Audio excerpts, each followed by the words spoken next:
Oi, bom dia! Hoje a nossa equipe vai apresentar o trabalho sobre a silicose. A equipe é formada pelo Matheus, Vinícius, Rebeca, Thomas e Murilo. E quem vai dar início às explicações vai ser a aluna Rebeca. A pneumoconiose é o nome dado para um grupo de doenças relacionadas com inalação de poeiras de diferentes materiais. Assim, elas se tornam doenças ocupacionais, que são as doenças adquiridas em ambiente de trabalho. Essa atividade tem como etapa de processo a elevação de poeira, como é o caso do jeteamento com areia, que são potenciais meios para a obtenção de pneumoconioses. Alguns exemplos que podem ser citados que são inaladas pelo trabalhador são o pó de sílica, pó de carvão, talco mineral, óxidos de ferro e fibras de aminoâcido.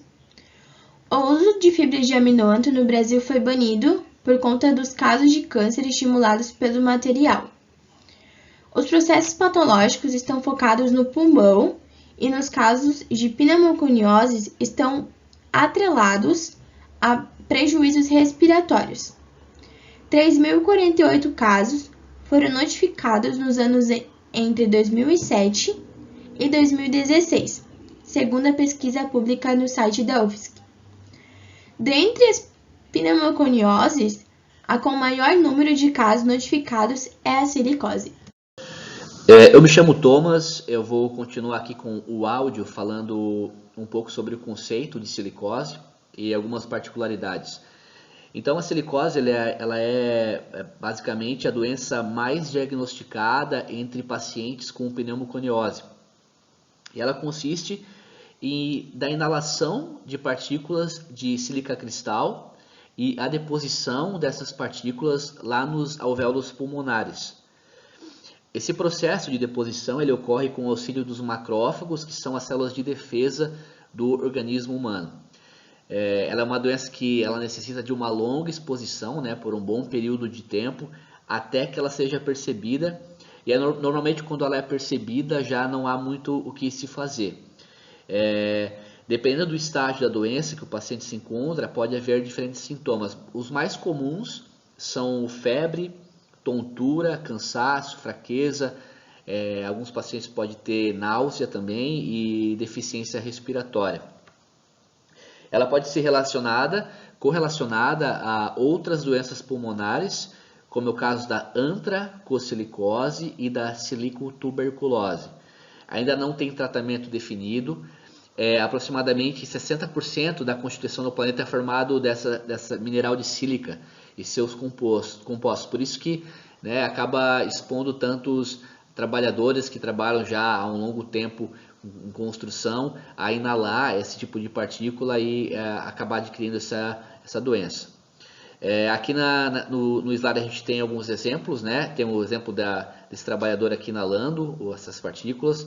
Temos uma figura aqui que representa a fagocitose, quando é inalado essas partículas de sílica cristal. E aqui já uma figura de um pulmão com fibrose, né? que já aderiu essas partículas entre os alvéolos. Bom, já nesse slide temos a representação aqui nessa figura com essas células em coloração verde, onde tem essas setinhas aqui, indicam que tem a presença de cristais de sílica, né, já inseridos nas células. Nessa figura ao lado, uma outra representação de um pulmão já com estado de fibrose, com algumas partículas, além de cristais de sílica, algumas partículas de carvão também, que estão associadas às partículas de cristais. Bom dia, meu nome é Murilo Andrietti Montanher. A partir de agora eu vou explicar os sinais e fases da silicose. A silicose ela pode ser dividida dos casos mais leves até os mais severos em 3 fases: crônica, subaguda e aguda. Começando pela crônica, que é onde ocorre uma exposição de 10 anos ou mais do indivíduo, que ele vai estar apresentando fibrose, tontura, baixa oxigenação, incapacidade de trabalhador, insuficiência cardíaca, tuberculose pulmonar, entre outras. Já na segunda fase, que é a subaguda, onde o indivíduo ele apresenta 5 a 10 anos de exposição com sintomas de tosse, falta de ar e outras doenças autoimunes. Logo na terceira fase, que é a fase aguda, ele pode apresentar falta de ar, febre e cianose. Cianose é uma doença bastante comum, que é o caso desse indivíduo aqui, que é onde ocorre a falta de oxigenação nas extremidades corpóreas, que no caso do indivíduo, é aqui na ponta dos dedos. Então, a silicose pode estar atrelada a outras doenças autoimunes, como é o caso da síndrome de Erasmus, que é o caso de esclerose sistêmica, e silicose também pode ocorrer ainda a presença da tuberculose, que é o caso aqui desse indivíduo que tem um pulmão saudável, um pulmão normal, e esse daqui já é o que apresenta a silicose. Eu sou o aluno Matheus e vou explicar como ocorre a fagocitose das partículas de sílica nos pulmões.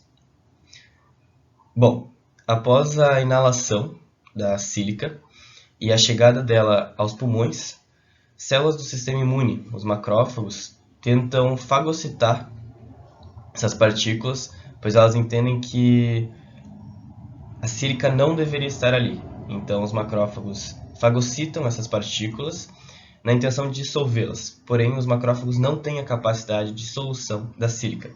E com o passar do tempo, mais sílica se deposita no interior desses macrófagos e eles vão morrer, eles irão sofrer apoptose. Então, antes dessa apoptose, os macrófagos migram para as paredes pulmonares, onde ali sim eles vão morrer. Essa morte celular provoca a liberação de várias substâncias, mas uma delas são as citocinas, que basicamente vão alterar o comportamento das células vizinhas aonde ocorreu a morte. E outra liberação muito importante são os fatores fibrogênicos, que são o que vão desencadear a fibrose. Essa fibrose é um tecido cicatrizado, basicamente, que não tem a capacidade de troca gasosa. Então, por isso, o paciente com silicose acaba tendo dificuldade respiratória, porque todo esse tecido afetado pela sílica, que sofreu fibrose, não vai mais ter a funcionalidade inicial dele, que era a troca gasosa.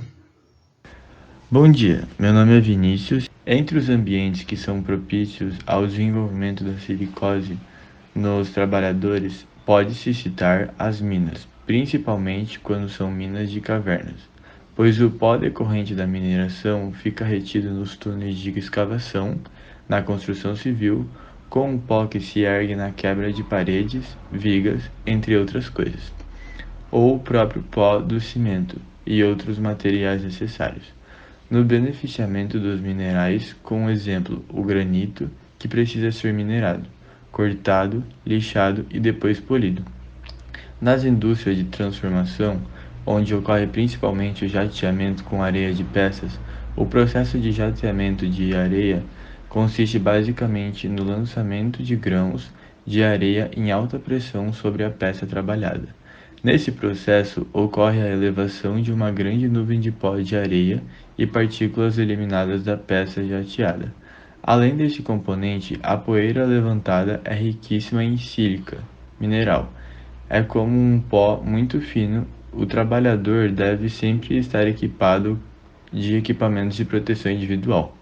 No Brasil, existem estados que já proibiram o jateamento com areia, por exemplo, Santa Catarina. Existem meios alternados para fazer o jateamento, mudando o abrasivo, material usado no processo. No lugar de areia, pode ser usado esferas metálicas de pequeno diâmetro, ou produtos químicos para limpar a superfície de maneira desejada.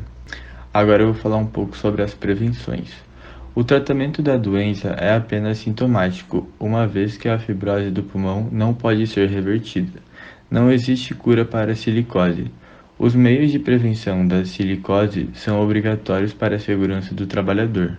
Algumas formas de prevenção são equipamentos de proteção individual, utilizar águas em cortes minerais, sucção de pó, ventilação, filtragem e sinalização de ambientes.